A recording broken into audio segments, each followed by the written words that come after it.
es recordar la definición y la caracterización de que dos vectores son perpendiculares si es que un vector, si es que el producto interno entre esos vectores es cero. Entonces, vamos a ver si es cierto. Yo no sé si es cierto. Eh, Creo que si lo llevo al plano R2, creo que es cierto. Déjenme ver. A ver, tenemos el vector W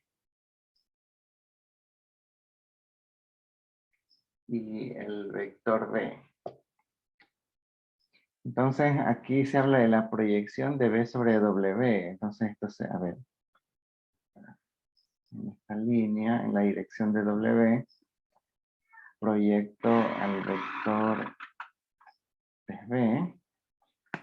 Entonces, el componente de aquí sería la proyección vectorial de B sobre W. Esto de aquí.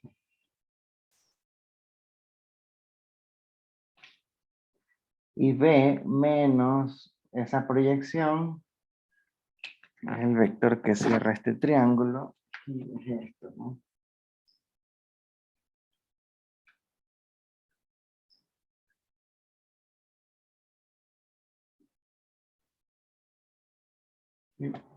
Entonces ahí lo que están afirmando es que este ángulo es 90 grados. Si yo hago, a ver, si yo hago esto en R2, después parece que es correcto, ¿no? Pero bueno, lo que yo les decía en la clase anterior era que cuando ustedes ven un enunciado así, habla un poco de geometría, en este caso de perpendicularidad, yo hago una prueba, pero, o sea, me hago una idea de si es verdadero o falso llevándolo a R2 o a R3. Entonces, en R2 parece que es cierto. Entonces, yo sospecho que será cierto también en cualquier otro espacio vectorial con producto interno. Y ya, vamos a ver si es cierto. Ahora sí, pero esto es solo para hacernos una idea. O sea, y nada más, la demostración es otra cosa. La demostración, bueno, requiere que mantengamos la calma, que leamos el enunciado, que identifiquemos la estructura del enunciado. Ahí hay un entonces, hay un antecedente y hay un consecuente. Entonces, como usamos el método directo que yo siempre utilizo, el antecedente va a ser verdadero, o sea, va a ser un espacio vectorial que tiene producto interno es real, hay dos vectores y son distintos del neutro. Ya, todo eso es cierto. Y ahora averiguaremos el valor de verdad del consecuente que me dice que ese vector es ortogonal a esta expresión de acá. Parece que es cierto en R2, pero vamos a ver si es cierto en otros espacios vectoriales. Y esto es R2 con el producto punto. Vamos a ver si es cierto con otros productos internos que ya no sean el producto punto. Entonces, a esto, la caracterización de ortogonalidad me refiero a que yo debo hacer el producto interno entre ellos dos. Y si es cero, en efecto eran perpendiculares. Si no es cero, no. Hoy día me dijeron en el curso de hoy temprano que en el pre ya no les dan proyección escalar, vectorial y esas cosas. Yo no sé si es cierto. En todo caso ya se pasarían. A ver, voy a poner aquí, ¿no? La proyección, aquí estoy haciendo un gráfico. Profesor, proyección de B en W, ¿verdad? Sí. A ver, hay dos tipos de proyección básicas que es que yo creo que se ve en el pre, pero tal vez creo que se ve en física, pero no estoy seguro. Bueno, ustedes me dirán, ¿no? La proyección escalar de un vector sobre otro, por ejemplo, de B sobre W, la escalar se refiere solo a esto, este pedacito aquí como una magnitud, como un escalar, como decir la longitud de esta sombra. Y eso es el producto punto, era en el pre, ¿no? Pero aquí es producto interno de B con W sobre la norma de W. Ya, en cambio, O sea, eso es como decir, quiero esta distancia, esa norma quiero ya. Me sale un número. Pero yo puedo querer este vector. Un vector, a ver, aquí estaba W, así, este es W. En esta dirección. Entonces yo puedo querer en cambio esto como un vector. Quiero un vector que tenga esta distancia y que tenga esta misma dirección. Entonces, ¿qué hago? Por ahí ya hablamos de la proyección vectorial de B sobre W y tiene este simbolito. Es igual a la proyección escalar, así que es la misma expresión de acá,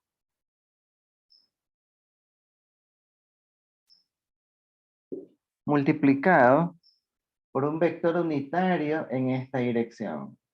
Es que por aquí habrá un vector unitario que tiene norma 1, supongamos, ¿no? Entonces, bueno, ¿cómo garantizamos la existencia de este vector unitario? Tomamos al vector que sabemos que sí existe, que es el W, y lo dividimos para su norma, así que aquí sería por W y dividido para la norma de W. Entonces, esta componente, esto es un número, es un escalar, es la misma expresión de acá, que es proyección escalar, es un número. Y esto que está aquí es un vector, solo que es un vector unitario. Entonces, la fórmula de proyección, obviamente, estas dos normas se multiplican y normalmente la presentan así, pues, ¿no? Producto interno, se ve, producto interno de B con W sobre la norma al cuadrado de B, de W, todo eso por el vector W. Ya. Sí. Entonces, ahora sí, ya tenemos, o sea, con estas definiciones, ya, entonces, no sé si será cierto lo que me dijeron del pre, en todo caso, en el pre, en R2 y en R3 se usa obviamente el producto punto. Aquí, donde hay producto punto. ¿Ya? Y en álgebra lineal se usa el producto interno. Es la misma diferencia. En R2, en R3 podríamos medir esta longitud con una regla. En otros espacios vectoriales ya no. Ni siquiera podremos hacer el gráfico. Este es un gráfico solo para R2. Ahora sí, en todo caso, ya tenemos la definición que es lo que nos servía. Vamos a hacer el producto interno de este vector con este vector. W, producto interno con B menos proyección vectorial de B sobre W. Vaya, vaya, entonces. Desarrollamos un poco esto. Sería W, producto interno B menos esta proyección vectorial. Como ya la presenté aquí, aquí está la fórmula. Vamos a poner esa fórmula. B, a ver, B, producto interno con W sobre la norma al cuadrado de W, todo eso por W. Ya. Ahora, hay que tener claro qué cosas son vectores aquí. Este es un vector, vector, este es un vector. Esto de aquí es un escalar, es un número. Sí. En todo caso, eh, es distributivo en la derecha el producto interno, así que yo esta expresión la puedo separar, esto con esto, menos esto con de acá. Sería W, producto interno con B, menos W, producto interno, B, producto interno con W, norma al cuadrado de W por W. Así, solo lo separé. ¿Ya? Y aquí hay un vector y hay un escalar. Esto de aquí es un escalar. Está multiplicando el vector. aquí en la derecha de esta expresión de producto interno. Entonces, el escalar cuando está en la derecha puede salir, sale como complejo conjugado, pero como en este ejercicio puse al inicio que era un espacio vectorial real, pues se tratará de un número real. Así que simplemente sale de la expresión y me va a quedar así. W, producto interno con B, menos el escalar que lo voy a sacar. A ver, sí.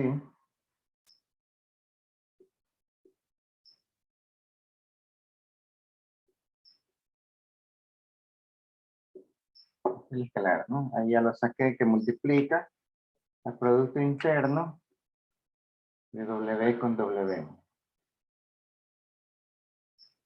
Así está. Ya, entonces, cada vez que ustedes vean esta expresión de producto interno de un vector consigo mismo, ahí eso es la norma al cuadrado, ¿no? Eso viene de la definición de norma, ¿no? Cuando uno dice la norma de un vector X es la raíz del producto interno de X consigo mismo. Sí, así es como normalmente vemos la definición de norma, pero esto significa también que esto pasa al otro lado como al cuadrado, así. Entonces, cuando yo veo esta expresión, yo la puedo reemplazar por la norma al cuadrado del vector, que es justo lo que está pasando aquí. Yo puedo reemplazar, sí, ahora, el gráfico no es parte de la demostración. Entonces, esto es una norma al cuadrado y aquí hay una norma al cuadrado. En realidad, esto, aquí vienen algunas pesadillas, pero hay que considerar, o sea, cada vez que usted tiene un denominador, que si ese denominador puede ser cero. Justamente en este ejercicio no puede ser cero porque como pedí vectores distintos del neutro, pues sus normas no van a ser cero. Esa es otra propiedad de la norma, esa que dice así, ¿no? La norma es cero si y solo si el vector es el neutro. Entonces, como en el enunciado me dicen que los vectores son distintos del neutro, esta norma de aquí no es cero. Y lo que me sale aquí también no va a ser cero. Por lo tanto, los puedo cancelar. Si no me hubiera tocado sacar límite. Bueno, aquí se cancela porque son números y no son cero. Entonces me va a quedar así. W, producto interno con B, menos B, producto interno con W. Esto se me cancela. Vamos a ponerlo ya. Por, la norma de W al cuadrado y aquí está la norma de W al cuadrado. Y esto es lo que se elimina.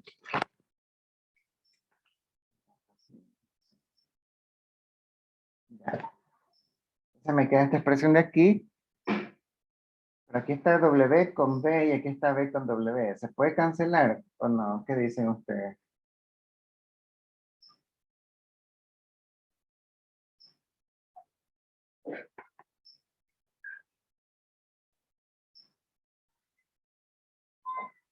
¿Son iguales estas cantidades o no?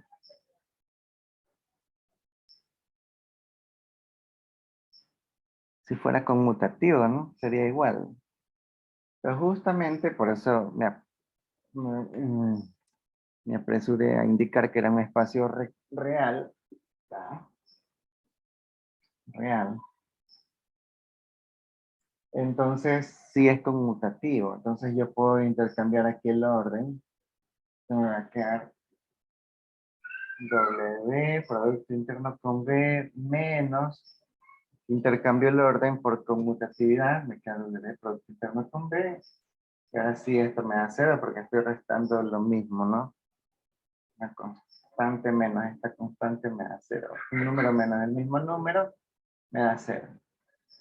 Pero el hecho de que esta expresión me quedó cero, ¿sí? O sea, estoy aquí, por la caracterización del ángulo de 90 grados, esto significa que son perpendiculares, que W en efecto es perpendicular a B menos la proyección de B sobre W, la proyección vectorial. Entonces, esto es cierto. Si quisieran calificar como verdadero o falso, ahí ponen verdadero. Si pedían la demostración, pues aquí está la demostración.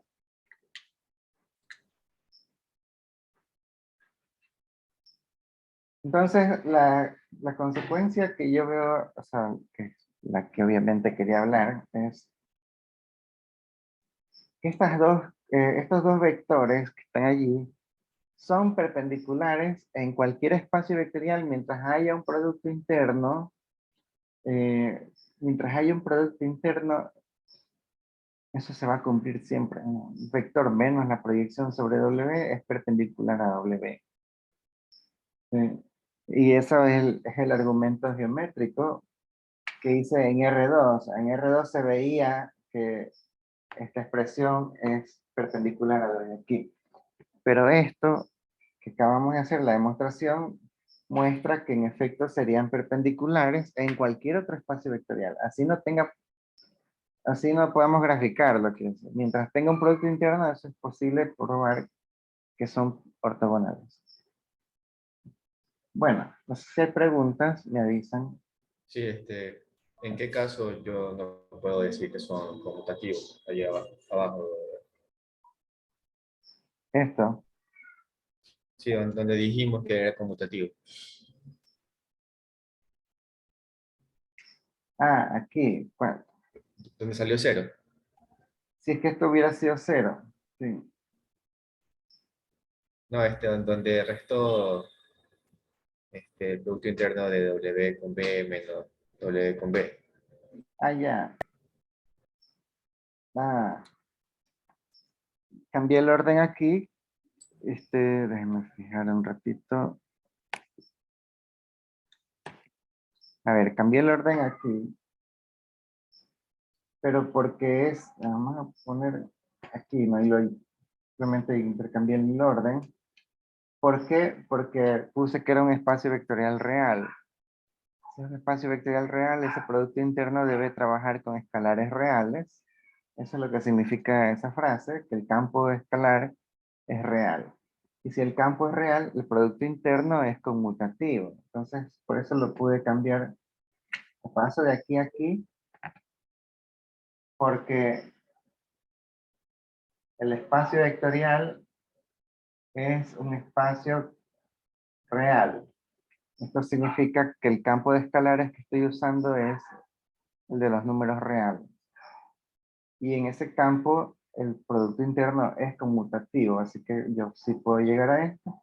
Pero cuando llego aquí ya me doy cuenta que estoy restándole a esta cantidad, le estoy restando la misma cantidad. Así que eso es cero. No sé si eso era la pregunta que usted tenía o si... Sí, sí, estoy. Gracias. Creo que aquí hay algo más en el chat. Ah, claro. Y preguntan qué pasa si es que es conmutativo y qué pasa si fuera complejo. Si fuera complejo no es conmutativo. No es conmutativo. Pero ahí cambian algunas otras cosas. O sea, sí se puede hacer, sería bueno que hagan ustedes la demostración con espacio vectorial complejo. Ahí van a cambiar algunas cosas. Por ejemplo, el escalar sale como complejo conjugado. Y si yo cambio el orden, si yo cambio este orden, debo ponerle la barra de complejo conjugado. Sí. Pero queda verdadero, o sea, el spoiler es verdadero también en campos complejos. Pero sería interesante que ustedes demuestren que esto también es cierto con el campo complejo y con producto interno complejo. Sí. No sé si hay preguntas, me avisan. En la demostración que usted hizo al principio con la gráfica, no le cogí bien cómo fue. Esa no es No le una ent- demostración, es como para hacerme una Este, idea. o sea, como un ejemplo que hizo. Sí. A ver, voy a poner aquí. dije, aquí me hablan de proyectar B sobre W, o sea, digamos que hagamos un ejemplo general de un vector B y quiero proyectarlo sobre un W. Entonces, llego a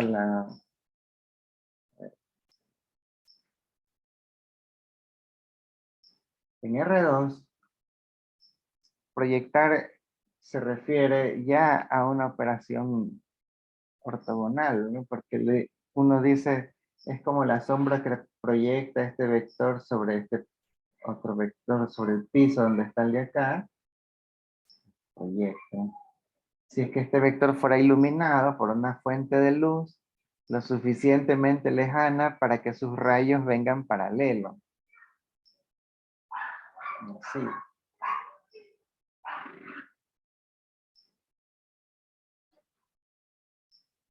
Ya. Entonces esto, bueno, no sé, está aquí. W. Esto que está aquí, en cambio, la proyección vectorial de B sobre W. Y la expresión B menos esto de aquí es esta parte. Ahora, si quieren hacen la regla del paralelogramo. Si yo le voy a restar esto lo cambio de signo y ahora se lo sumo. Y por la regla del paralelogramo me va a quedar algo así. Me va a quedar por aquí. La suma. Que se utilizan paralelogramos para sumar. En todo caso, esto que está aquí perpendicular a W,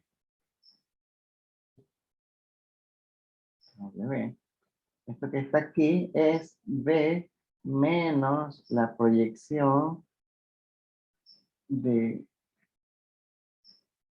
B, proyección vectorial de B sobre W.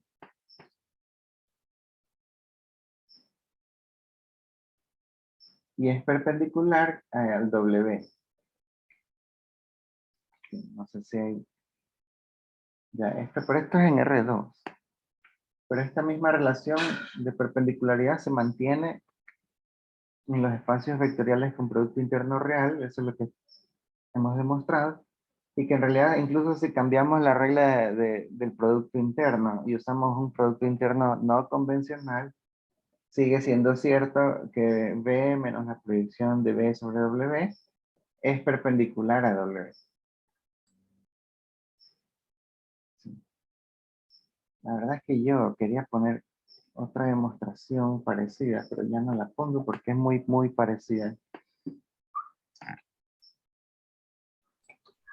Pero para que practiquen ustedes, bueno, ya tienen una tarea, practicar esto con el campo complejo.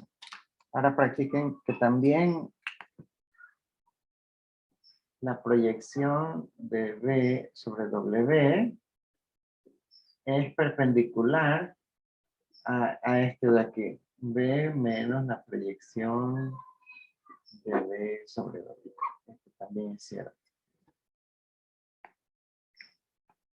Ya. Ahora este resultado se usa bastante en el procedimiento de Gram-Schmidt. No sé si hay preguntas, les voy a... Según un minuto también, a ver, espérenme un ratito, ya vengo.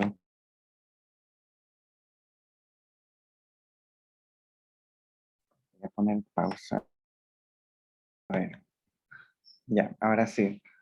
Ok, entonces lo que yo quiero que tengan presente es que en R2 o en R3, la proyección era la definición de que así queremos este vector que es el que aparece como que si ilumináramos con una fuente de luz muy lejana. Sí, creo que está en el libro de, así digamos, el sol. El sol es una fuente de luz lo suficientemente lejana. Como está muy lejana, los rayos ya no llegan, o sea, los rayos llegan paralelos, y como los rayos llegan paralelos, pues este vector de aquí, o esta flecha, produce esta sombra. Y esta sombra la podemos medir, ¿sí? Y sabemos que es perpendicular a la superficie en donde está proyectando la sombra. Ya, pero bueno, esas cosas que se dicen en R2, en R3, en un espacio con producto interno, este gráfico ni siquiera lo podemos hacer. O sea, porque imagínense que estaremos trabajando, yo qué sé, con matrices de 2 por 2, matrices de 8 por 8, yo qué sé. O sea, esas son cosas que no podemos graficar. ¿Cómo es que proyectamos una matriz sobre otra matriz? O sea, yo qué sé, pero de acuerdo a lo que sabemos, se puede hacer.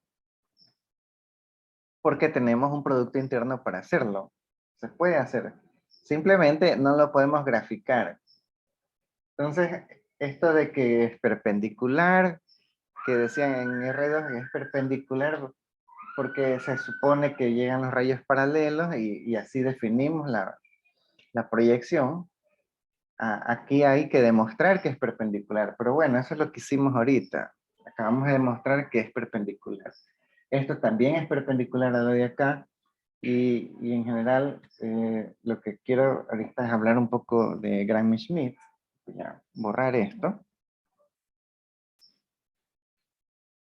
que pasa es que en el procedimiento de Gram-Schmidt está implícita unas cosas con proyección. A ver.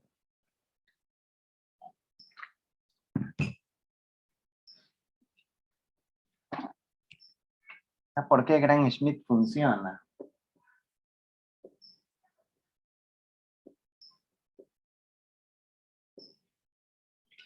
El procedimiento, el método, un algoritmo de Gram-Schmidt se utiliza para convertir una base de un espacio vectorial o de algún subespacio, convertirla en una base ortonormal. ¿Sí? Entonces, comenzamos de una base cualquiera, ¿no? Este es un procedimiento para convertir bases cualquiera en una base ortonormal. Digamos que esta es una base, sea B1, B2, B3, etcétera, hasta B sub K, una base de un espacio vectorial B con producto interno.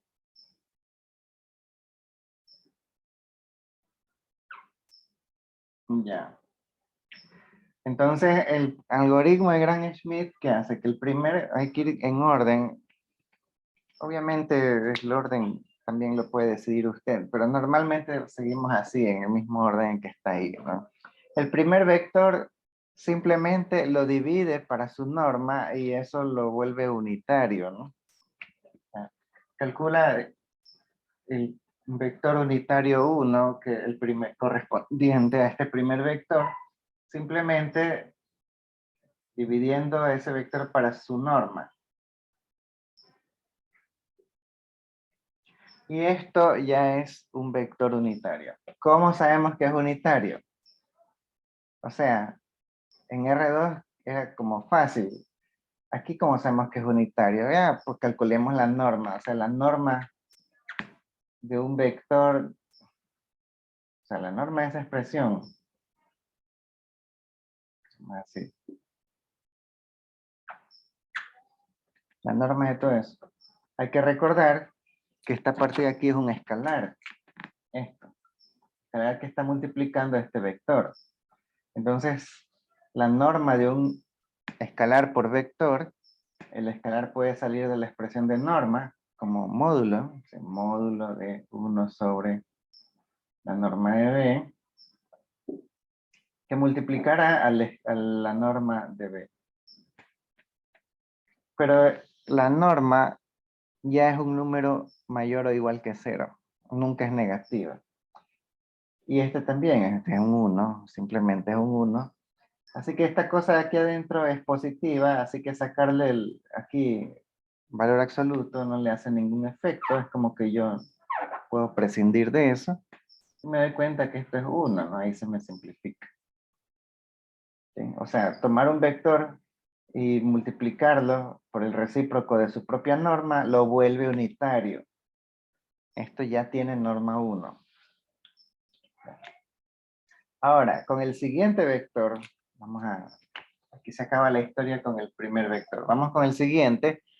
El proceso de Gram-Schmidt ya hace dos pasos.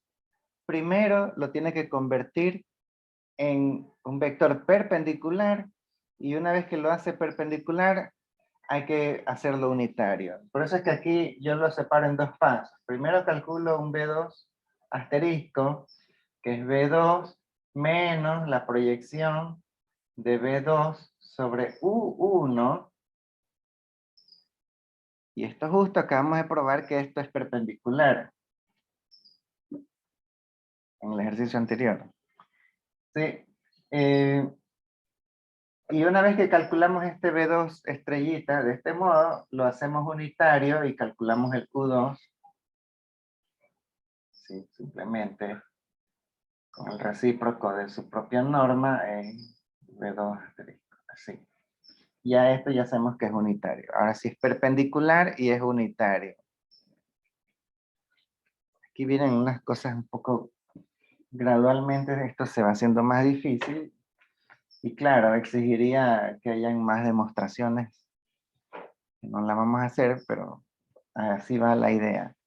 Gram-Schmidt, al primero simplemente lo divide para su norma, pero a todos los demás hay que irlos haciendo primero perpendiculares, luego unitarios. Primero perpendiculares, luego unitarios. Digamos que tengo aquí una base con varios vectores. Aquí tengo 3 vectores. ¿Qué hace Gram-Schmidt? Toma un primer vector, digamos a este vector de aquí, lo divide para su norma y lo vuelve ahí unitario, ya está unitario. Ahora el siguiente, digamos que es este de acá, primero hay que hacerlo perpendicular a este vector unitario. Entonces, esta es esta expresión de aquí, que justo ya probamos que es perpendicular. Vamos a ver. Así. Entonces primero lo hace perpendicular y después lo divide para su norma y lo vuelve unitario. Ah, y acá está otro vector perdido. Bueno, no importa, mientras haya más vectores va a repetir el mismo dos pasos. Primero lo va a hacer perpendicular y luego lo va a hacer unitario. Y al final del día, cuando ya acabe de procesar todo, vamos a quedar con un conjunto de vectores perpendiculares y unitarios entre sí. Así. Bueno, la idea es esa. A ver. Entonces, digamos el siguiente vector, el B3. Ahí no sería U2 asterisco. Aquí está B2 asterisco y aquí está B2 asterisco. Luego con el B3, primero calculamos un B3 asterisco, que es B3 menos la proyección de B3 sobre U2, proyección vectorial, y menos la proyección de B3 sobre U1. Porque a este B3 hay que hacerlo perpendicular a todos los anteriores. Entonces, aquí B2 obviamente solamente a la proyección sobre U1, que era el único que teníamos ortonormalizado en ese momento. Pero aquí ya tenemos dos vectores ortonormalizados, así que hay que restar estas proyecciones sobre U2 y U1. Esto sería de hacer obviamente una prueba similar a la que hicimos para verificar que esto en efecto me queda perpendicular. Todo esto de aquí es perpendicular a esto y todo esto de aquí también es perpendicular a lo de acá. O sea, este B3 asterisco es perpendicular a los dos anteriores. Y una vez que lo hemos calculado, lo volvemos unitario simplemente dividiendo para su norma. O sea, B3, el recíproco de la norma de B3 asterisco por B3 asterisco, así. Y ahí acabó la historia con B3. Y esto lo va haciendo con el siguiente y con el siguiente hasta que se acabe el elemento del conjunto que estoy ortonormalizando. ¿Ya? Entonces, como pueden ver, esto va a hacerse gradualmente más larga, esta fórmula. ¿sí? Si fuera aquí B4, aquí hay que añadirle otra proyección sobre U3. En B5, acá le restamos la proyección sobre U4 también. Entonces esto se va haciendo cada vez más grande. En el ejercicio, en los exámenes, el proceso de Gram-Schmidt no es algo que tomen para conjuntos muy grandes porque esto se hace súper, no es que se hace difícil, sino que se hace tan largo y tan engorroso que en algún momento, o sea, ya es como muy fácil cometer errores. ¿Sí? Por lo general ponen a ortonormalizar un conjunto de 2 o de 3 vectores, eso es lo común. ¿Sí? Por el procedimiento puede seguir hasta ortonormalizar k vectores en alguna base de algún subespacio o del espacio completo, en alguna base hasta que se acaben los vectores. Este procedimiento prosigue hasta que se acabe. ¿Ya? Y el resultado es un nuevo conjunto, que vamos a llamar U1, U2, constructivamente, por el modo en el cual fuimos construyendo los vectores U, sabemos que este conjunto es ortonormal. Pues esta es una base cualquiera de B, esta ya es una base ortonormal de B. ¿Qué significa ser ortonormal?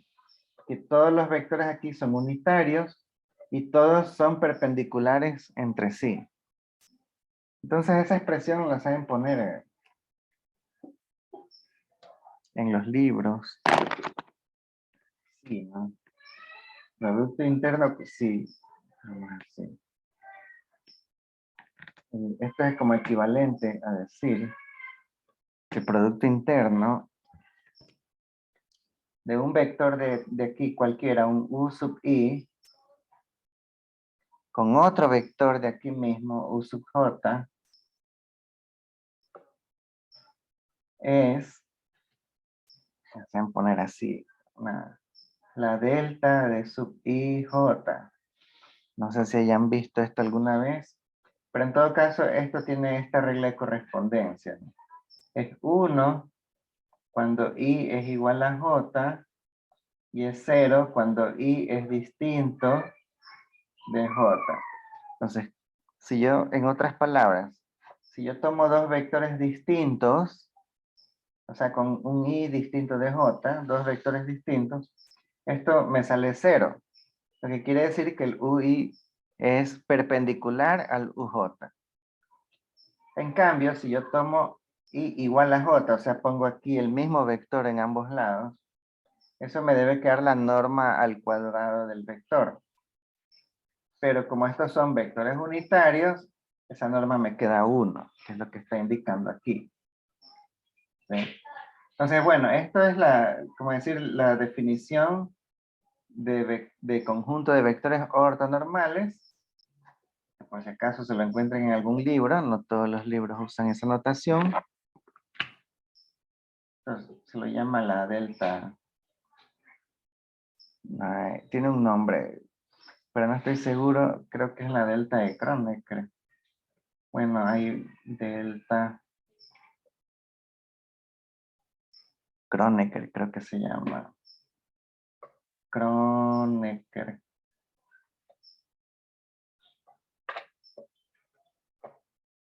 Algo así. O tal vez tiene otro nombre. Hay varias funciones deltas que ustedes van a conocer en la vida. Bueno, pero ese es uno, este es sencillo, 0,1. Ok. Entonces, Gram-Schmidt funciona en modo constructivo porque está haciéndolo siempre perpendiculares con esta expresión. Y nosotros hicimos solo una demostración que es con esta de aquí, pero en realidad se puede hacer con todas las demás y probar que en efecto Gram-Schmidt está produciendo vectores perpendiculares. Otro problema que existe con Gram-Schmidt, que yo a veces he preguntado, Gram-Schmidt es un procedimiento cerrado. Es decir, ocurre al interno de un espacio o de un subespacio, pero el procedimiento final, eso, mejor dicho, todo el procedimiento de Gram-Schmidt nunca se sale del subespacio o del espacio en donde yo estoy trabajando. Por ejemplo, aquí tengo un subespacio, un plano. Ahí tengo un par de flechas ahí de vectores en el plano. ¿sí? Si yo quiero ortonormalizar, le aplico Gram-Schmidt. Me los convertirá en vectores perpendiculares y unitarios. Pero esos vectores siguen estando en este mismo subespacio. ¿Sí?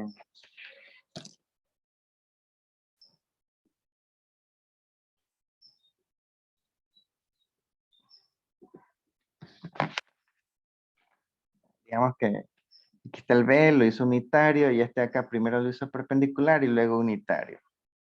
Ya. Entonces el Gram-Schmidt al final del día produce un nuevo conjunto de vectores que ya es una base ortonormal, pero sigue estando en el mismo subespacio, o sea, de aquí no se ha salido. O sea, no es que por buscar algo perpendicular se me busca algún vector perpendicular a este plano, no. Estamos buscando vectores perpendiculares dentro de ese mismo subespacio en donde estamos trabajando. De ahí no nos vamos a salir. ¿Y eso dónde se demuestra? Se demuestra cuando reemplazamos aquí las expresiones de proyección. Por ejemplo, vamos a reemplazar la expresión aquí. Sería así. Producto interno de B2 con 1 por 1. Sobre la norma al cuadrado de 1, pero 1 ya es unitario, así que esa norma es 1. Entonces, si yo la pongo así ya, que esta es la expresión que normalmente ven ustedes en los libros, me doy cuenta que es una combinación lineal. Este vector es un vector del espacio, simplemente multiplicado por un escalar, por la cerradura se queda en el mismo espacio donde yo estaba. Espacio o subespacio, en donde sea que estaba, ahí se va a quedar. Porque lo estoy multiplicando por un escalar, no es que he hecho gran cosa. En todo caso, este 1 sigue en el mismo espacio y este también. Esta es una combinación lineal. Así que por cerradura, la combinación lineal se queda dentro del mismo espacio. Y lo mismo va a pasar aquí y en los siguientes. Siempre. Entonces al final, Gram-Schmidt produce un conjunto de vectores nuevos, sí. Perpendiculares, sí. Unitarios, sí. Pero también dentro del mismo espacio en donde siempre estuvimos trabajando. De ahí no se va a salir. Gram-Schmidt es un procedimiento cerrado. ¿Sí? No sé si hay preguntas. Hay que tener claro eso. Sí. Me avisan si hay preguntas. Ok, vamos a ver qué hay aquí en el chat. No, no hay nada nuevo. Ya, entonces yo lo que quería hacer es una observación. En los libros no se habla de esto. O sea, de proyección, que algunos sí lo mencionan, pero ponen las expresiones así. Ya, pero esta es una proyección. ¿Y qué otra cosa pasa? Ya, yo estoy mostrando los dos pasos para B2, para U2, ¿no? Primero lo hago perpendicular, luego lo hago unitario. Para el tercer vector también, primero lo hago perpendicular, luego lo hago unitario. Y así sucesivamente. Pero en realidad hay libros que presentan esto como un solo paso. O sea, esta expresión de aquí la ponen aquí y todo esto también lo vuelven a poner aquí adentro. Sale horrible, no sé por qué hacen eso. Pero en todo caso, o sea, así lo ponen así. B3 menos B3, U2, U2, menos B3, U1, U1. Y le ponen aquí dividido para la norma de esto de B3 menos U, B3, U2, U2, menos B3, U1, U1. Sí. A mí no me gusta esto, pero hay libros que lo muestran así. Y también hay profesores que lo explican así. Me parece que, no estoy seguro, pero creo que la profesora Valdivieso también lo presenta así. En todo caso, a mí no me gusta presentarlo así, a mí me gusta presentarlo en los dos pasos, porque quiero hacer énfasis que primero lo hace perpendicular, luego unitario. Primero perpendicular, luego unitario. Con todos los que sigan, primero lo hace perpendicular, luego lo hace unitario. Al final sí, nos quedamos con un conjunto nuevo, en donde todos son perpendiculares entre sí y también unitarios. Ok, no sé si hay preguntas. Bueno, voy a seguir.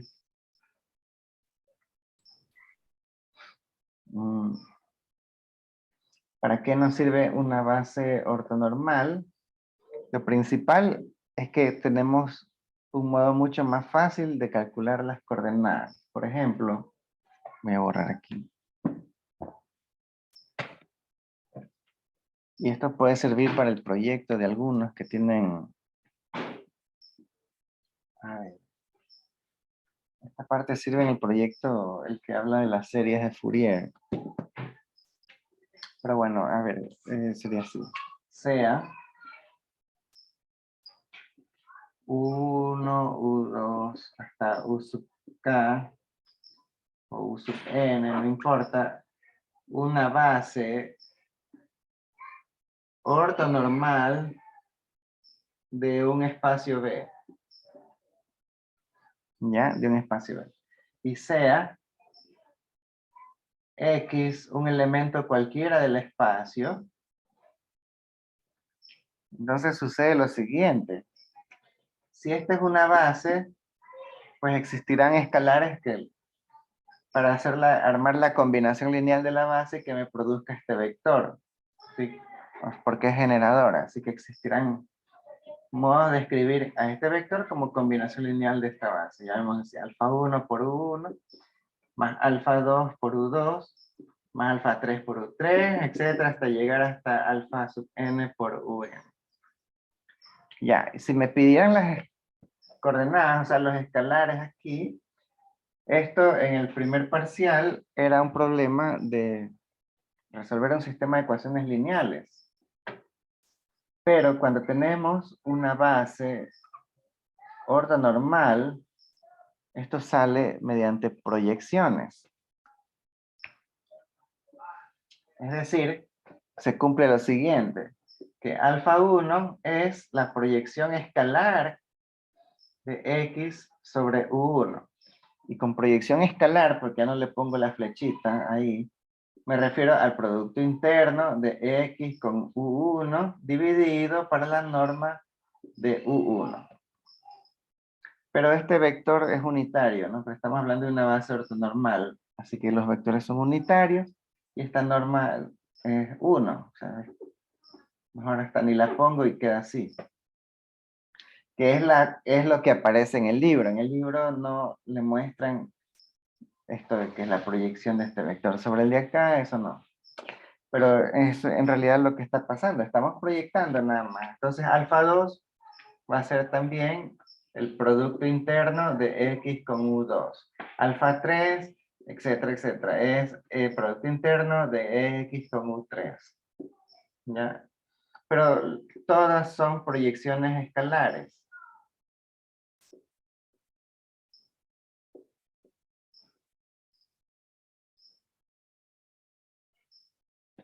Sí, todas son proyecciones escalares. Esto debe ser demostrado. O sea, ¿cómo sé que de verdad yo los puedo calcular los alfas así mediante proyecciones sin necesidad de resolver ningún sistema de ecuaciones como hubiéramos necesitado en el primer parcial? Bueno, eso se logra efectuando esta operación, pero reemplazando la expresión para X. Esto sería, por ejemplo, así. En lugar de X pongo esta expresión del X, alfa 1 por U1, más alfa 2 por U2, etcétera, hasta alfa n por Un, producto interno con U1. ¿Qué me va a quedar? Como el producto interno es lineal, en el lado izquierdo, en el lado izquierdo sí es lineal, entonces esta suma yo la puedo separar, ¿no? Distribuir, y los escalares también los puedo sacar, ir sacando el producto interno. O sea, esto primero lo separo así, ¿no? Me queda alfa 1, U1, producto con U1, más alfa 2, U2, producto interno con U2. Con U1, con U1. Y así hasta llegar al final.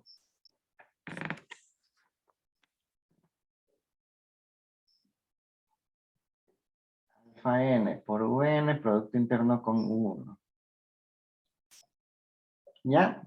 Aquí los escalares están en el lado izquierdo, pero en el lado izquierdo es lineal, así que yo lo puedo sacar de la expresión y me queda alfa 1 por producto interno de u1 con u1, más alfa 2 con producto interno de u2 con u1.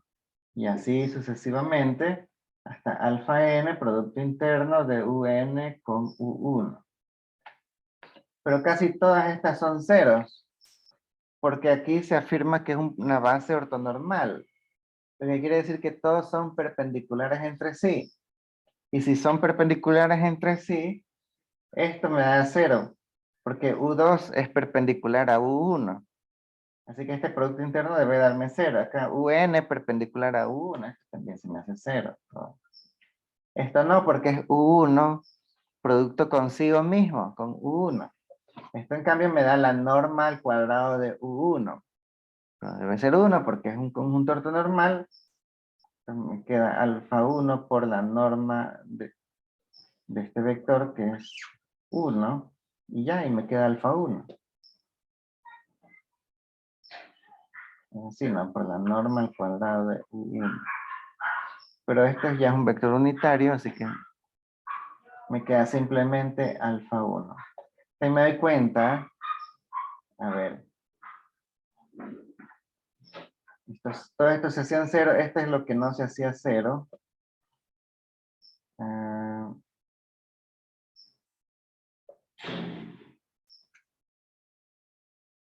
Entonces, que si yo proyecto escalarmente, proyección escalar, x sobre el u1 me da como resultado final el alfa 1. Es decir, el escalar que va a multiplicar a este término. Aquí donde está, bueno, por ahí. Si yo hago esta expresión, aquí me va a quedar alfa 2. Si yo hago esta expresión, aquí me va a quedar alfa 3. Y así sucesivamente. Así como encontramos las coordenadas sin resolver sistemas de ecuaciones lineales. No sé si hay preguntas. Me avisan si hay preguntas. Ya. No sé. Por cierto, en la clase, bueno, la semana pasada estábamos todavía en feriado, me parece, y por eso no hubo clases. Sí, ya en feriado no doy clases y ya. Y tampoco voy a estarlos molestando ahí que vengan a clase un feriado. En todo caso, en la clase, o sea, una clase antes del feriado, antes de Navidad, que tuve que dar, porque tuve que sustituir a una profesora en uno de los paralelos, así que tuve que hacer una sesión teórica con demostraciones. Y nada, pues ese video está subido, ese sí lo subí. Pero una de esas cosas que decían es que, o sea, estábamos analizando los espacios complementarios. Y, o sea, que yo puedo tener un espacio vectorial. Y por aquí tengo un subespacio. Y por acá yo tengo un espacio que es el complemento ortogonal de este espacio de aquí. Entonces hay un resultado bien famoso en esta teoría que dice que el espacio vectorial B es la suma directa de H con el complemento de H. Y también que esta intersección de aquí es el neutro, o sea, si yo hago la intersección de H con el complemento de H, esto me da solamente el espacio trivial, el vector neutro. No sé si hay preguntas, voy ahorita a hablar del tema. Pero no quiero hablar mucho del tema porque en realidad ya di esa clase y ya la subí y bueno, pero en todo caso voy a hablar un poco aquí. ¿La mañana qué temas dio? Sí, cuéntame. ¿La mañana qué temas dio? No la escuché bien. Que...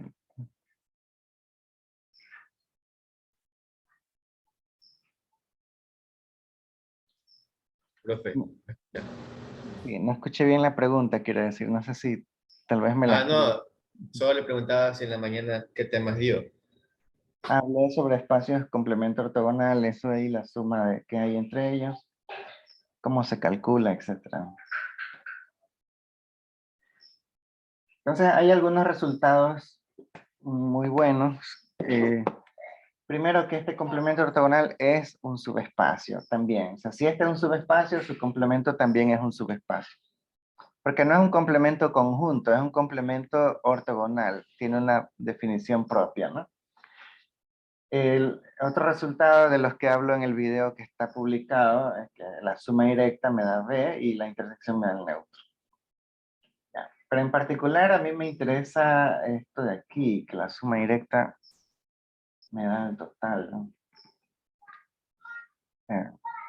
Pasa lo siguiente. Yo tengo un espacio vectorial. O sea, si quisiéramos demostrar esto de aquí.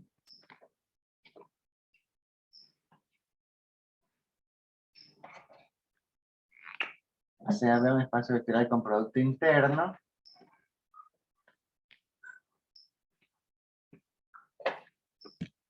Allí está. O sea,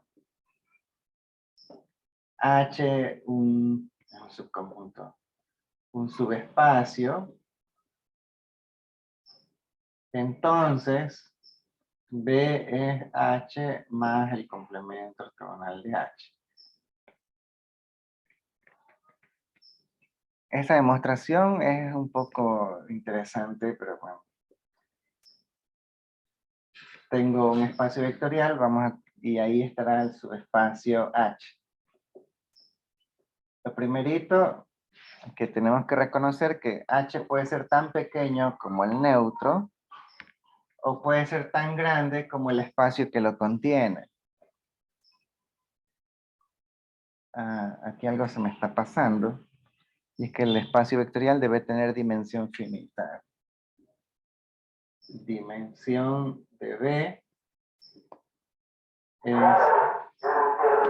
menor que infinito, ¿no?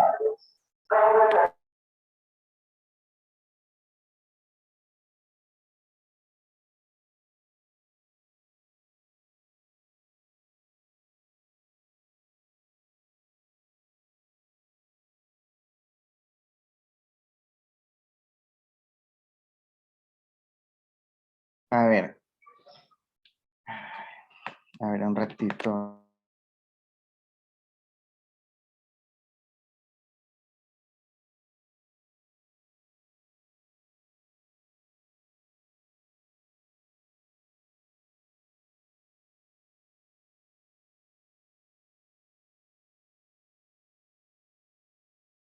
Lo que pasa es que esta demostración usa, espérense un ratito.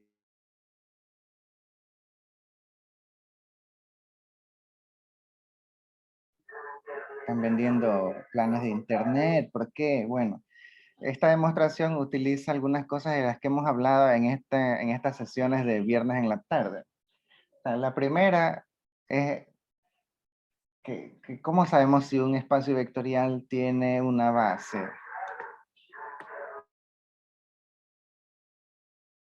Ese es un teorema y debe ser demostrado, pero es un poco filosófico.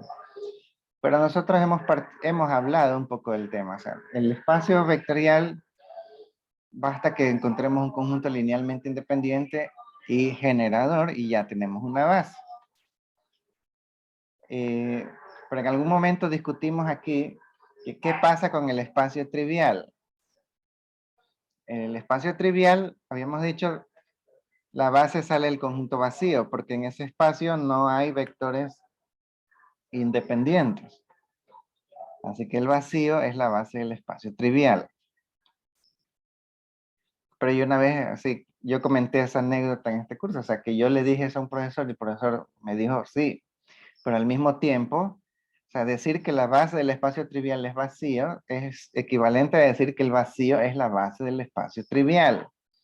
Por lo tanto, el vacío es generador y el vacío es linealmente independiente.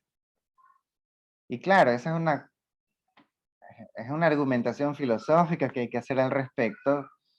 La hicimos aquí en clase cuando hablamos de argumentos de vacuidad, o sea, qué pasa cuando el conjunto es vacío. Suceden algunas cosas interesantes en los predicados. Los predicados con cuantificador universal son todos verdaderos. Los predicados con cuantificador existencial son todos falsos, cuando el referencial es el vacío. Así es la cosa. Entonces, bueno, el asunto es que siempre vamos a tener una base. Porque incluso cuando usted me diga, no, pero ¿y el espacio trivial? Bueno, es que el vacío es la base de ese espacio. ¿Sí? Así que de que podemos tener una base, podemos tener una base. Pero bueno, ese es el caso extremo, ¿no? Que esto sea el más pequeño, el trivial, ese espacio tendrá una base vacía. El otro caso extremo es cuando este espacio sea igual a acá. Entonces la base es la base de todo el espacio. Pero olvidemos un momento esos casos extremos. Simplemente, vamos a poner aquí, sea B1, B2, hasta B sub K, la base de H.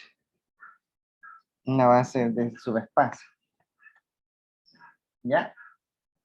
Entonces significa que yo aquí dentro de este espacio, vamos a hacerlo un poco. Puedo tener ahí los vectores B1, B2, B3, etcétera, etcétera, hasta llegar a B sub K. Ya, están todos esos vectores. Y eso me produce la base de este espacio de aquí. Ya. Esto se llama, creo, el lema de Sorge. Vamos, no lo he mencionado aquí. Pero bueno, es una cosa filosófica. Habla de el axioma de elección, que está en la base de la teoría de conjuntos que conocemos nosotros. Pero bueno, eso si usted tiene un día la gana de andarse metiendo en líos filosóficos, póngase a leer de eso. Por ahora lo que vamos a quedar es que para cualquier espacio que me presenten yo puedo encontrar una base. Eso es lo que quiero llegar. Ya, entonces, había otra cosa que nosotros podíamos hacer en el primer parcial, y eso es completar una base. Es decir, tenemos una base de este subespacio, pero podemos añadir, digamos, aquí están vectores, ¿no? Podemos añadir vectores que están fuera hasta completar una base de todo el espacio. ¿Sí? Digamos como la dimensión, pongamos que la dimensión es n. ¿Sí? Entonces yo tengo k vectores. Yo voy a aumentar un vector k más 1, vector k más 2, etcétera, hasta llegar al vector bn, hasta completar una base de todo el espacio. Ese procedimiento que se llama completar una base tiene un modo de realizarse, ¿no? ¿Qué es lo que uno hace? Primero, esto ya es una base, pero toma un vector de fuera de este conjunto, por ejemplo este aquí, y lo añado al conjunto. Se puede completar, voy a poner entre paréntesis, gradualmente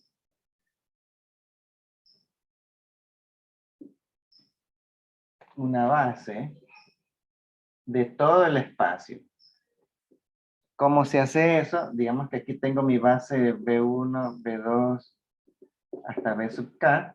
¿Qué es lo que hago? Yo añado un nuevo vector que esté fuera del conjunto H, BK más 1, y luego decíamos en el primer parcial, luego hay que hacer una prueba de independencia, ¿no? Para asegurarnos de que esto siga siendo un conjunto independiente. Una vez que es un conjunto independiente, esto ya se vuelve una base, solo que es una base de un subespacio un poquito más grande, porque le hemos añadido un vector. Pero luego le añadimos otro vector.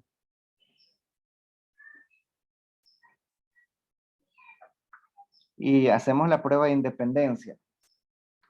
Porque se supone que queremos que este nuevo conjunto siga siendo una base. Sí, será una base.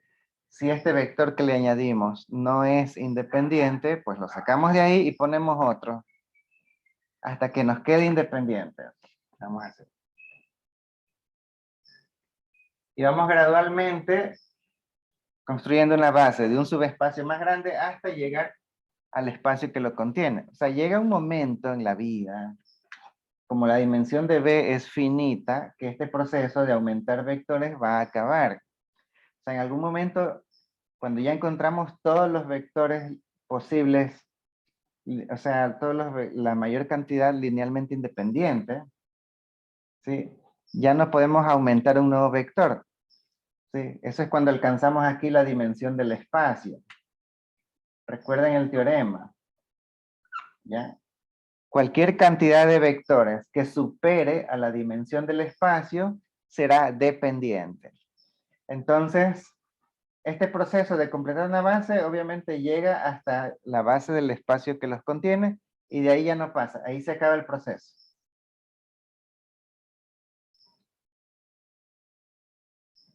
Algo me está faltando aquí y es lo siguiente, que no vamos a completar con las bases turras, vamos a hacerlas ortonormales. ¿Se pueden ortonormalizar? Sí, siempre con Gran Schmidt. ¿Cómo turras, profe? ¿Sí? ¿Cómo turras? ¿A qué se refiere con turras? Con ¿A qué se refiere con turras? ah, una base cualquiera, así al azar. Ay, ay, ay, ay. ¿Sí? Así, ahí sacada, no sé, una base que se encontró por ahí tirada, una base ahí. En cambio, una base ortonormal ya es una base de vectores unitarios, perpendiculares entre sí, o sea, ya le estamos exigiendo ciertas condiciones. Entonces, sí, estoy solo bromeando un poco, ¿no? Pero es una base cualquiera, pero ¿qué pasa? Podemos hacer lo mismo con una base ortonormal. Tenemos la base de H, antes de ir completando por Gram-Schmidt, esto se puede ortonormalizar.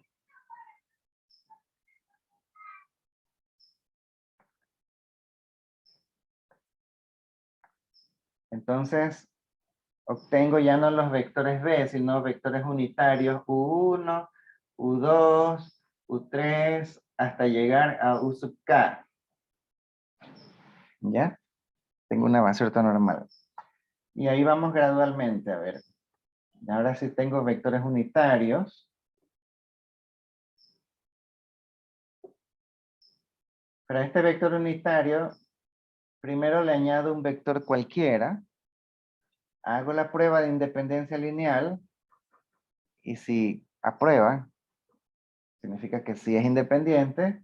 Ahora le aplico Gram-Schmidt al recién llegado para hacerlo también unitario. Estos de acá ya son unitarios. Y me preocupo de ver si puedo añadir un nuevo vector. Entonces, añadimos otro vector. Y hacemos la prueba de independencia lineal.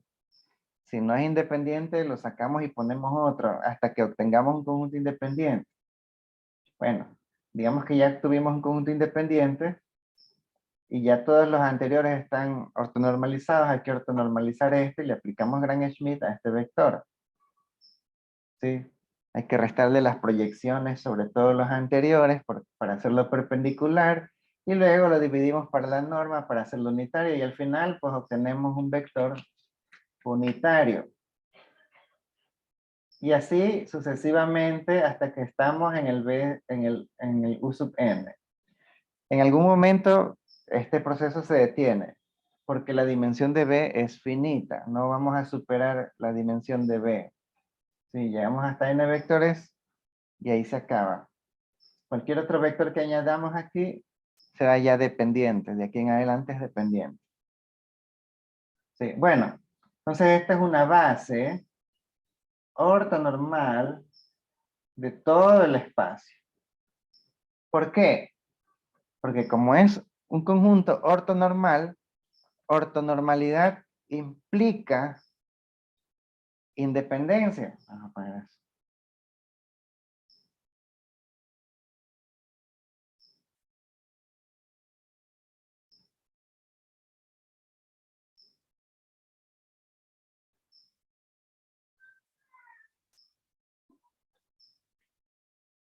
Este es un teorema. Sí, también, a ver, si es que hay tiempo, lo demostramos. Vamos a ver.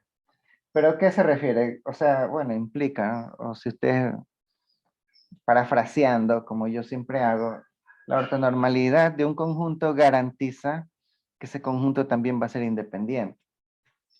¿Sí? Es una condición más fuerte que independencia. Ser ortonormal ya garantiza que sea independiente.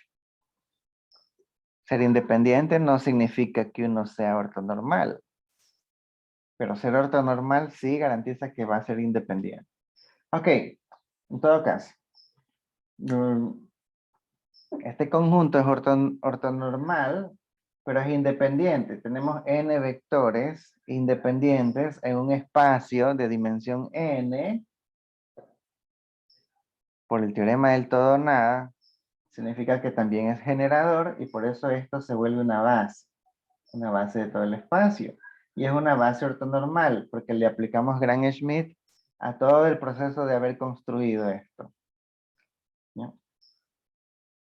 Así que tenemos una base ortonormal de todo el espacio. Y ahí ya viene voy a borrar esto.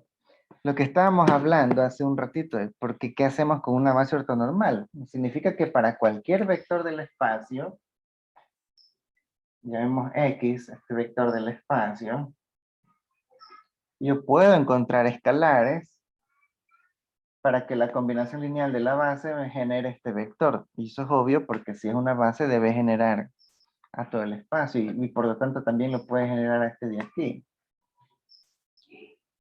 Alfa 1 por 1, más alfa 2 por 2, etcétera, hasta llegar a alfa k por u sub k, pero sigue alfa k más 1 por u sub k más 1, más, etcétera, etcétera, hasta llegar a alfa n por u sub n.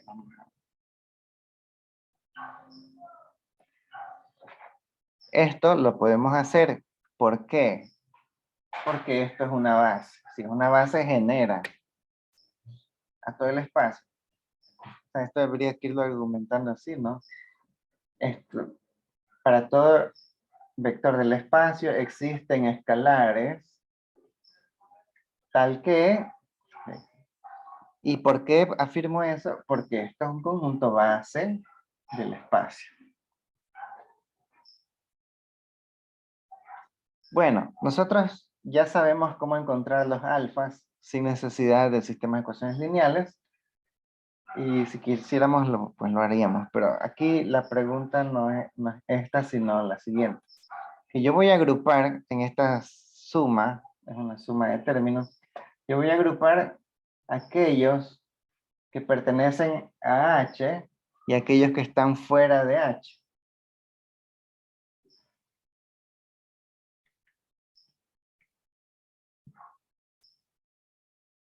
Entonces, este vector de aquí, el siguiente, este que está aquí, en realidad está en el complemento ortogonal de H. Pues esta parte aquí está en H. Y esto aquí está en el complemento ortogonal de H. ¿Por qué afirmamos eso? Porque este vector de aquí fue ortonormalizado con respecto a los anteriores, así que es perpendicular a todos los anteriores. Y eso significa que está en el complemento ortogonal del espacio que contenía a los anteriores, que es H. Por eso este vector, el K más 1, está en el complemento ortogonal. Pero el mismo razonamiento se hace con el K más 2. Este fue ortonormalizado respecto a los anteriores. Así que es perpendicular a todos los anteriores. Pero en particular me interesa que es perpendicular a los K primeros vectores. Y por lo tanto, este vector también está en el complemento ortogonal de H. Y así puedo analizar todos los vectores y darme cuenta de que todos estos vectores de aquí para acá, están todos en el complemento ortogonal de H. ¿Ya? Entonces sucede lo siguiente, que lo que acabo de demostrar con esto, simplemente agrupando, es que existe esté aquí, existe una componente que está en H y una componente que está en el complemento de H. Y eso para cualquier elemento de B. Y esto yo, mediante asociación, me doy cuenta que encuentro una componente que está dentro de H y una componente que está en el complemento ortogonal de H. Que es el motivo por el cual se afirma, para todo, que, o sea, esto, no es así. Esto me permite concluir que el espacio total es la suma de H más H complemento. Todavía no suma directa, sino simplemente la suma. Para probar que la suma sea directa, falta un pequeño detalle, y es saber que la intersección de H con el complemento de H solo contenga el neutro. Esa es otra demostración. No es difícil, está en el video si la quieren ver. Sí, pero bueno, prácticamente pasa por reducción al absurdo. Suponemos que hay alguien ahí que no es el neutro y eso nos lleva a algunas contradicciones. Y resulta que sí, que lo único que hay en la intersección de H con el complemento de H es el neutro. Y eso hace que esto se vuelva una suma directa. Con todo lo que eso implica. Entonces voy a poner, o sea que al final del día yo me doy cuenta, voy a borrar aquí algunas líneas.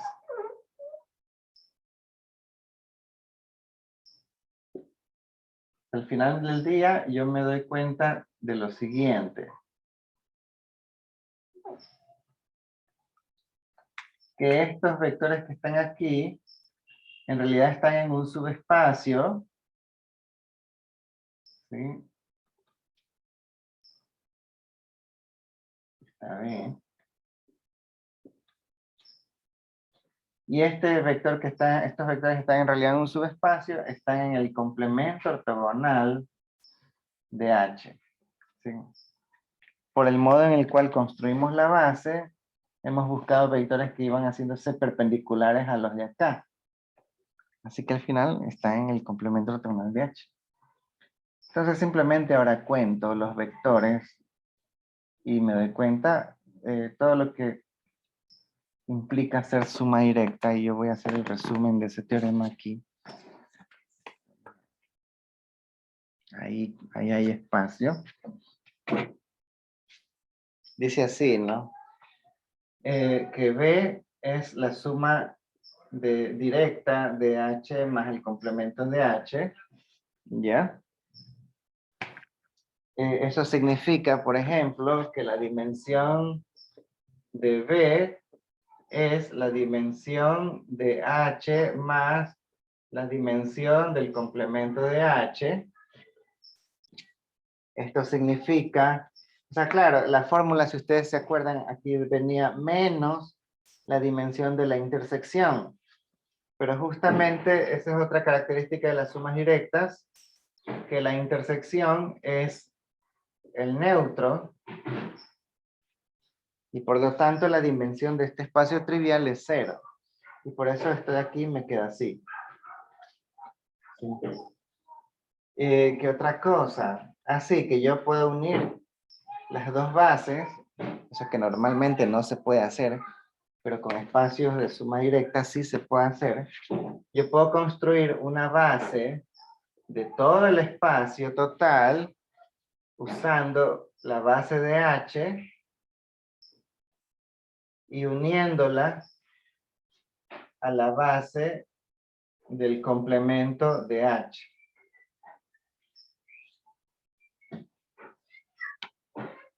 Esto prácticamente lo vemos por construcción, es lo que hicimos aquí, ¿no? Fuimos aumentando vectores. Más bien después es que nos dimos cuenta que los nuevos vectores están en el complemento ortogonal de H. Pero no importa, sigue siendo un resultado válido. Y aquí a lo que asociamos, ¿no? La parte que está en H y esto que está afuera, pues en el complemento de H. Entonces, en efecto, es como que estoy con la base del subespacio H, y estas son las bases del complemento, y si yo las uno, formo una base de todo el espacio. No es muy difícil, y esta parte es interesante.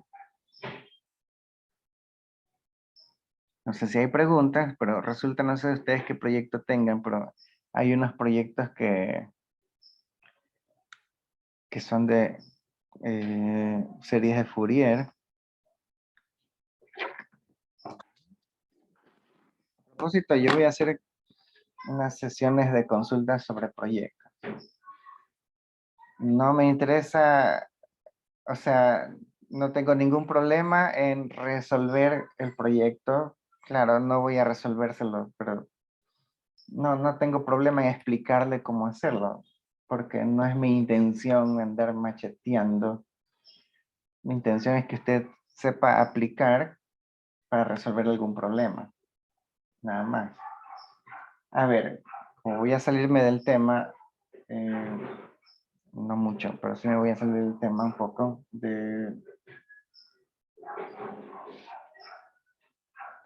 Resulta, para los que tienen ese proyecto, lo siguiente, que tienen un conjunto, este conjunto de aquí, 1, coseno de x, coseno de 2x, coseno de 3x, 4x, etc. Coseno de nx, y así sigue de largo, es infinito. Y en el mismo conjunto también están seno de x, seno de 2x, seno de 3x, seno de 4x, seno de mx, y sigue de largo. Este es un conjunto infinito. Este conjunto es el que se conoce como la base de Fourier. Uno de los conjuntos más importantes de la ingeniería.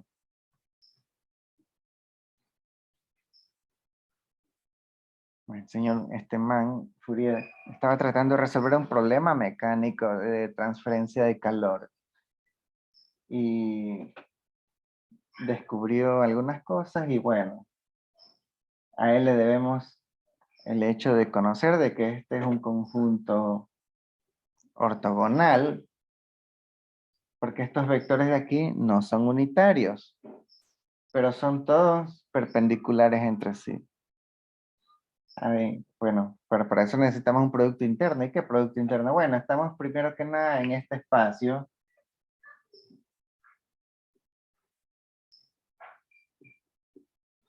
Que significa funciones continuas de menos pi a pi. Claro, aquí sería, pero infinitamente derivables. Los senos y cosenos son infinitamente derivables. ¿Ya? Y aquí en este espacio existe un producto interno, que es el producto interno de una función f de x con g de x. Es la integral en el intervalo dado. O sea, si es un intervalo AB, pues la integral de A a B. Claro, pero aquí estamos hablando del intervalo es menos pi a pi, así que integramos en ese intervalo el producto de estas dos funciones, f de x por g de x, dx. Pues con este producto interno, todos estos conjuntos son, todos estos vectores del conjunto son perpendiculares entre sí. Esta es una de las demostraciones que pide el proyecto. No es muy difícil. Entonces, la otra cuestión es averiguar, cuando ya hemos averiguado que son todos perpendiculares, cuál es la norma de cada uno de estos vectores. Entonces, no hay que dejarse engañar. Por ejemplo, la primera función, que es la constante 1, o sea, no tiene norma 1. O sea, si yo quiero calcular la norma de 1, la raíz del producto interno de la función constante 1 consigo mismo. Pero aplicamos la regla del producto que me dan, la integral de menos pi a pi de 1 por 1 de x. Y esto me queda x de menos pi a pi, y esto es 2 veces pi. Así que la norma de 1 es la raíz de 2pi. ¿Sí ven? No es 1. Es raíz de 2pi. La norma. Pero porque este 1 tampoco es un número.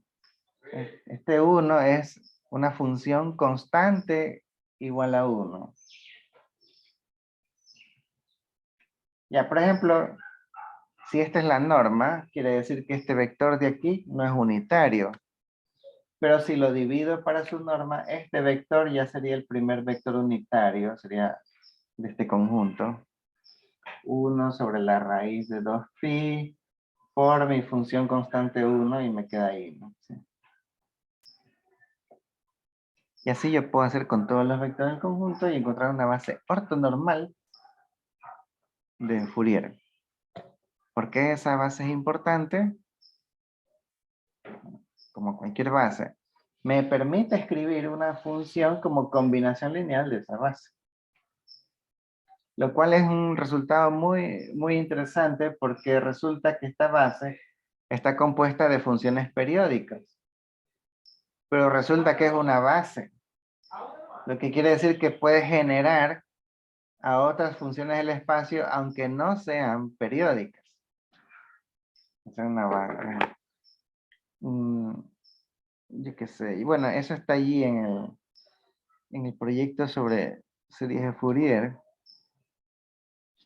Em,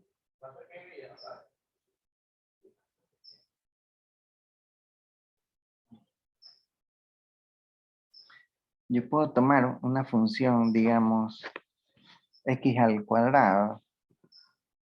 Voy a borrar este mapa de aquí.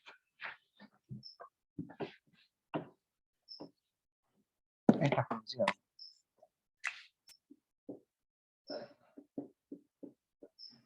Esta función no es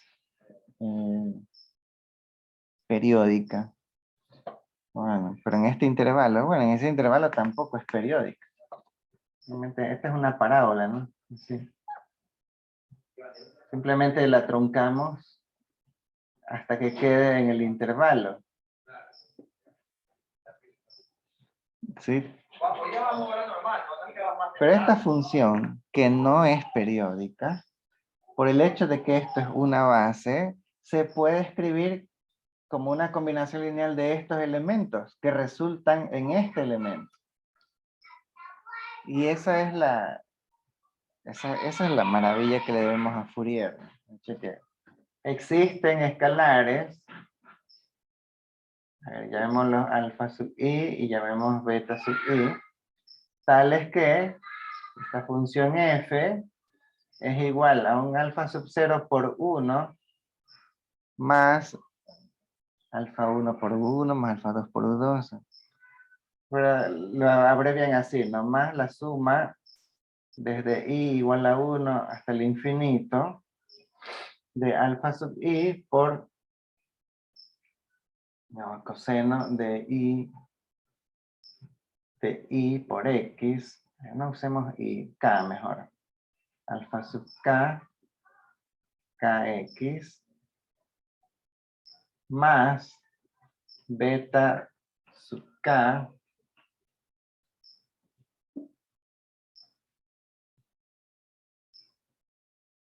por el seno de kx. Y esto lo hacemos correr desde 1 hasta el infinito. Ya, y esta expresión de aquí,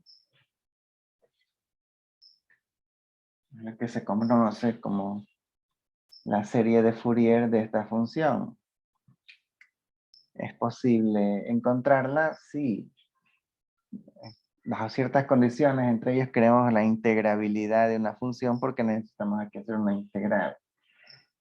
Y entre otras cosas, pero en general esto hemos visto que se ha cumplido. Sí. O sea, en los espacios en los cuales ustedes trabajan, se cumple. Fourier tiene limitaciones en ciertos espacios vectoriales, sí. Nada es universalmente válido, Pero esas son cosas que ya un poco a nivel más avanzado. O sea, no vamos a entrar en detalles de eso, pero bueno. Y esto es interesante porque significa que cualquier función la expresamos como combinación lineal de vectores periódicos, funciones periódicas. ¿Esto en qué ayuda en la ingeniería? Por ejemplo, que yo tomo una medición de algo en la vida real, como es lo que pasa, ¿no? Por ejemplo, tomo la medición de la presión hidrostática en un muelle en el mar para poder medir las mareas. Ya, yo qué sé, tomo una medición. Y a lo que la grafico, resulta que se comporta, yo qué sé, algo absurdo, yo qué sé. Un comportamiento medio arbitrario, no sé.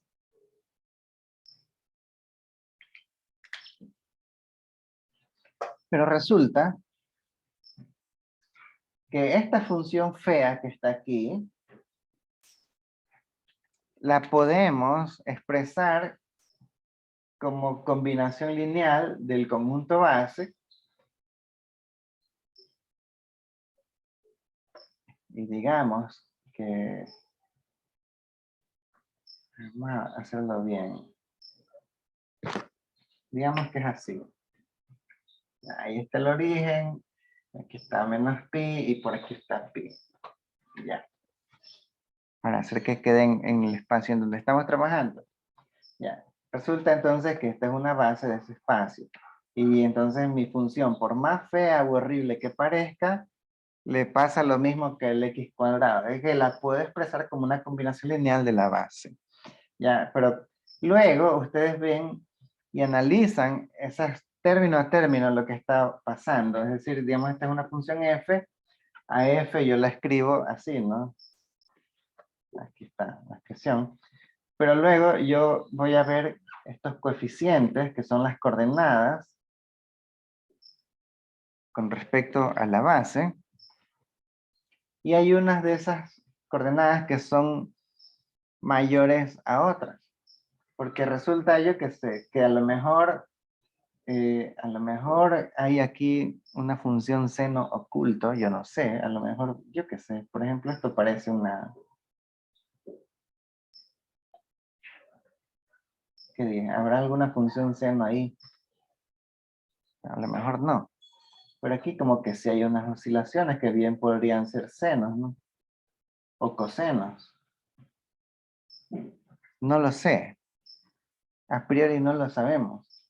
Pero una vez que usted lo lleva a esto, y esto se puede hacer, y hasta ahí hasta programas que lo hacen, usted encuentra una combinación lineal y encuentra los coeficientes más grandes de esa combinación lineal que multiplican a la función periódica respectiva y resulta que usted encuentra, esto lo va a separar en componentes, yo qué sé, lo que me pasó a mí en mi trabajo, que yo estaba midiendo, por ejemplo, mareas, la presión en el fondo del mar, ¿no? El nivel del mar.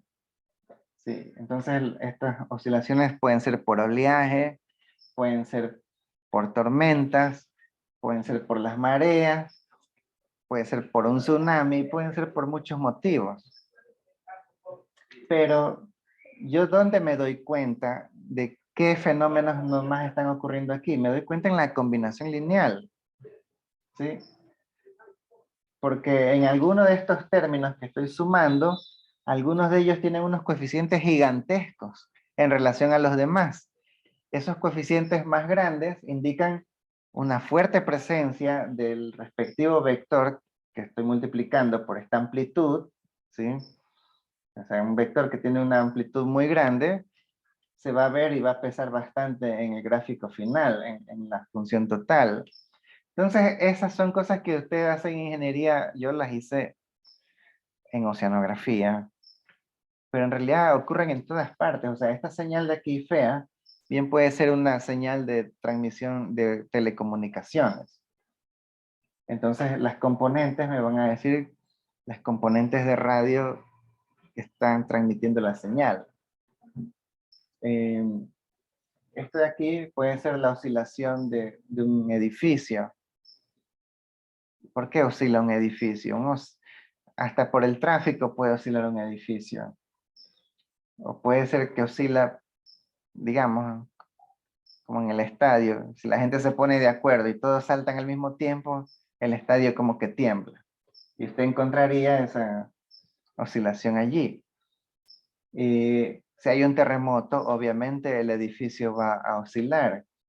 Y esas son cosas que usted se da cuenta porque digamos que una oscilación en particular que tiene un específico periodo y esa función periódica, su respectivo coeficiente, que es el que le da la amplitud, es bastante grande con relación a los demás, significa que esa componente es significativa con relación a los demás.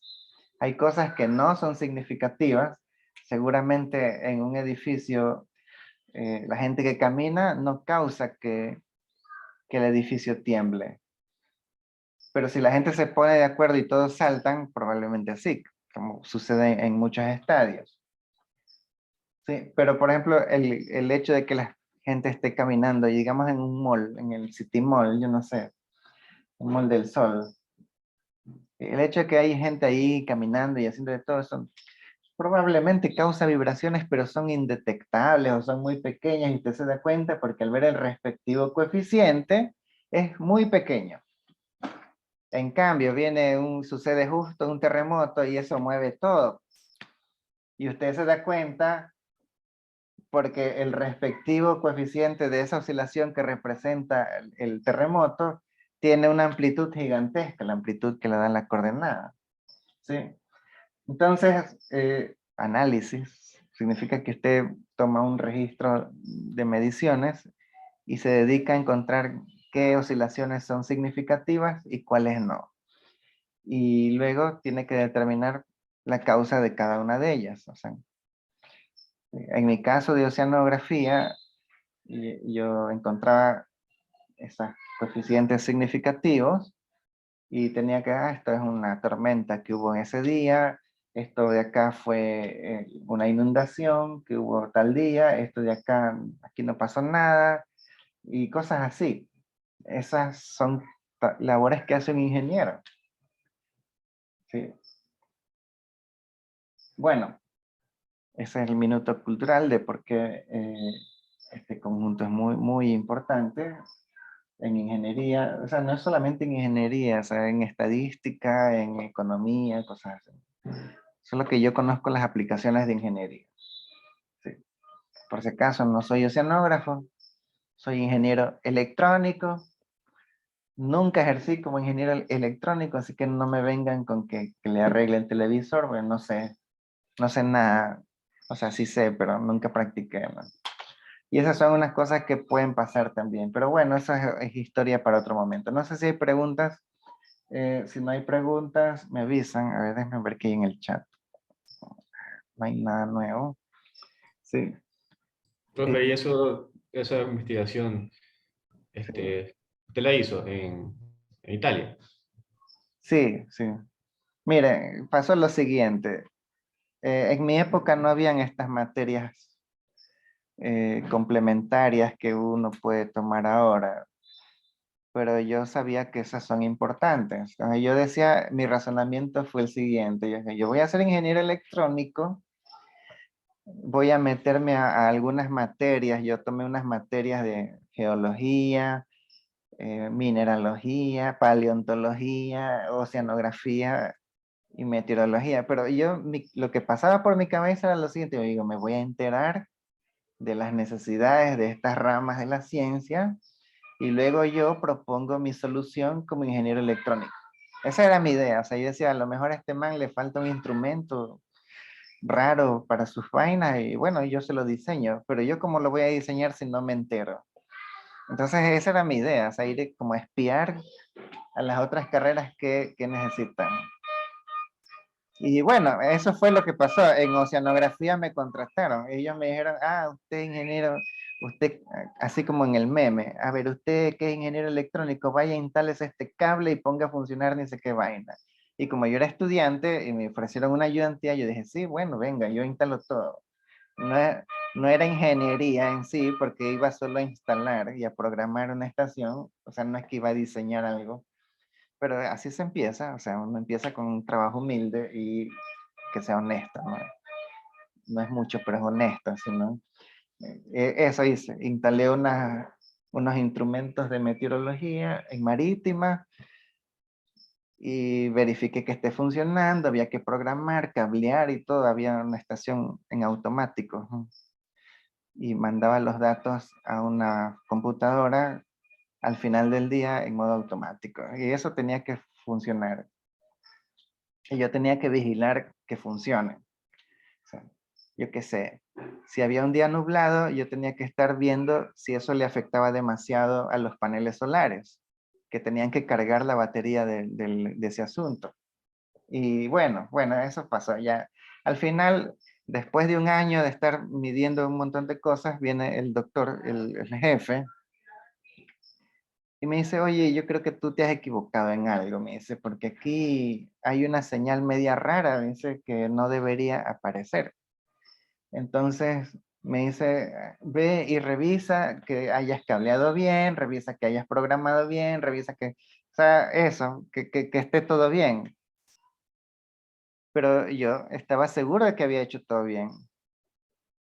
Entonces, ¿qué es lo que pasó? Que yo hice, justo hice un análisis de esto, de Fourier. O sea, tomé la señal que el man me decía que no tenía razón de ser, la descompuse en sus componentes de Fourier. O sea, lo que él decía era que no tenía por qué aparecer una señal de marea en la temperatura del aire. Eso es lo que él decía. Y tiene sentido. O sea, la marea es un fenómeno gravitacional que normalmente la encontramos en el agua, por la presión del agua, de la columna de agua. ¿Y por qué habría de afectar la temperatura del aire? Pero estaba allí. O sea, cuando hice la separación en componentes, las mareas tienen periodos de 12 horas, de 24 horas por la rotación terrestre, la rotación lunar, cosas así. Y me di cuenta que, o sea, que era cierto, o sea, los respectivos coeficientes de esas funciones periódicas con esas frecuencias eran altos. Y entonces yo dije, o sea, yo revisé que todo estaba bien cableado, no es que había ahí nada mal. Y bueno, escribí mi reporte y le dije, estas son componentes que están apareciendo y son significativas. Y luego me puse a intentar explicar el por qué. Ese fue el final de mi carrera de ingeniero electrónico. O sea, porque yo me puse a investigar y en otras estaciones, en otro del mundo, y por ahí en un sitio web de algún meteorólogo en otro lugar decía, no, que sí, que las mareas de temperatura, yo ves, mareas de temperatura, yo las acabo de encontrar aquí en la SPOL. Entonces hice mi reporte, ellos vieron, se pusieron a pelear porque tenía dos jefes. Pero no, este man está hablando de tonteras y el otro no, sí, pero sí está haciendo un análisis, pues yo le hice unas cosas así. Igual era un análisis medio turro porque yo era estudiante todavía, no sabía hacer las cosas bien medio profesional, era así, como estudiante, ¿no? O sea, que uno todavía se me escapaban algunos argumentos y esas cosas.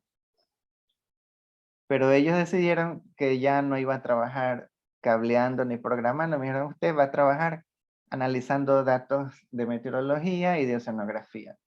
Me contrataron y de repente salió la oportunidad de hacer una pasantía en Italia.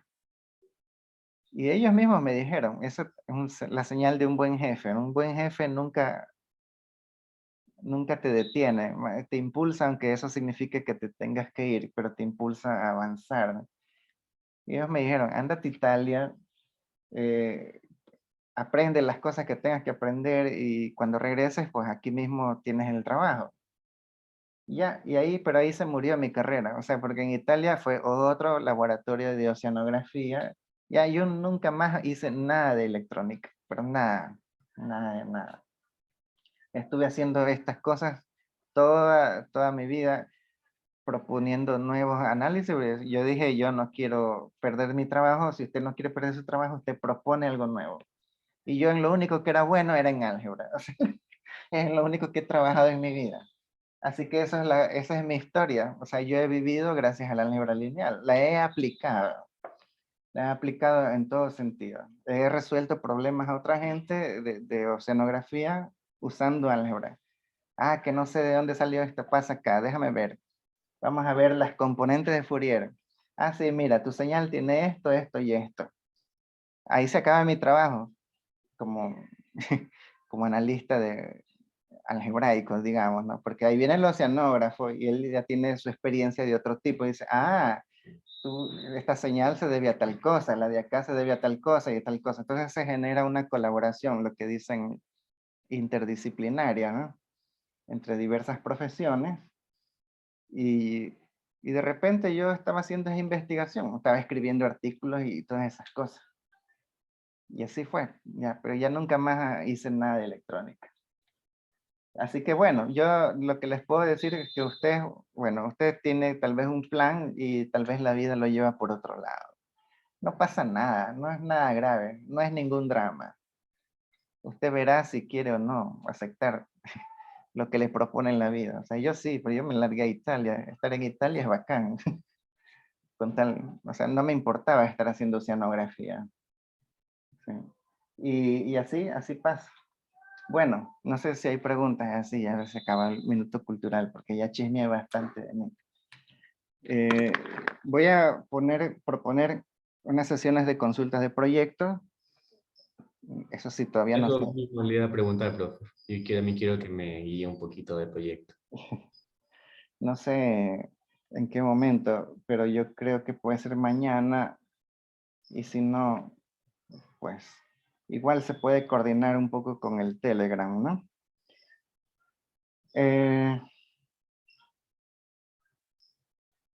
Porque me interesa que ustedes apliquen estas cosas. No me importa si yo tengo que explicarle, o sea, eso no me importa, pero quiero que ustedes apliquen y se defiendan con un proyecto que es real. Algunas de esas cosas de los proyectos son cosas en las que yo trabajé, otras cosas yo he ido a preguntar a la gente que ha trabajado en eso. Así que son todos, casi todos, me parece que son casos de la vida real. Sí, bueno, pero eso coordinaremos en estos días.